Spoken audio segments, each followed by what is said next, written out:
গল্পের নাম একবার বললে না কেন। মায়ার হাসি যেন ক্লাসের অন্ধকার মনগুলোকেও আলো করে দিত। রাফির চোখে পড়েছিল মায়ার হাসি, তার গভীর চোখ দুটো, কথার ভেতর লুকানো একটা নরম আবেগ, সবকিছুই রাফির ভিতরে এক অজানা অনুভূতি তৈরি করতে থাকে। একদিন কলেজের লাইব্রেরিতে রাফি মায়ার পাশে বসে পড়ে, সাহস করে বলে, তুমি হাসলে আমার খুব ভালো লাগে। মায়া হেসে বলে, সিরিয়াস? তোমার মুখ দিয়ে এই কথা আশা করিনি, তবে ধন্যবাদ, তুমি খারাপ না। ওই দিন থেকে বন্ধুত্বটা একটু একটু করে গাঢ় হয়।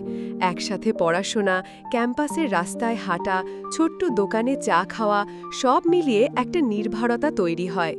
রাফি ভালোবাসায় পড়ে যায়, একেবারে নিঃস্বার্থভাবে। একদিন রাফি বলে, মায়া, আমি তোকে ভালোবাসি, খুব বেশি।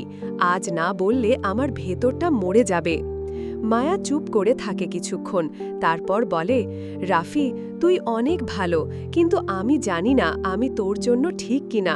তোর স্বপ্ন অনেক বড়, তুই অনেক দূর যাবি, আমি হয়তো আটকে যাব। রাফি হেসে বলেছিল, তুই থাকলেই আমি আটকে যেতে রাজি, তুই না থাকলে কোথাও যাওয়ার মানে নেই।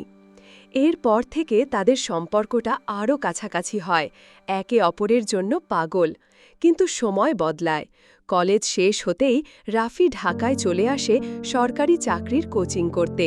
তার স্বপ্ন বড়, পরিবারের অভাব ঘোচানো, মায়ের মুখে হাসি ফোটানো।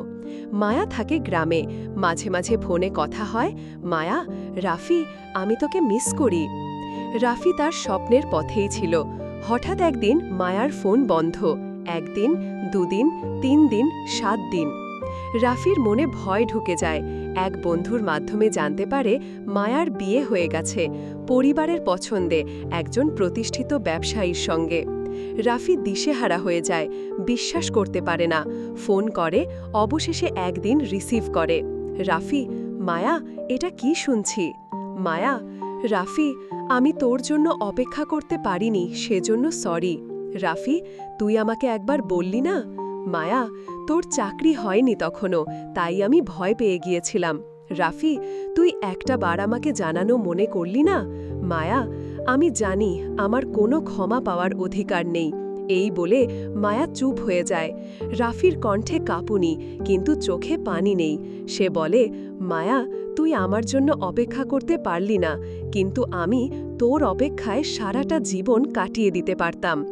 এরপর ফোন কেটে যায়, আর কখনো যোগাযোগ হয়নি। থেমে যায় একটি প্রেমের গল্প।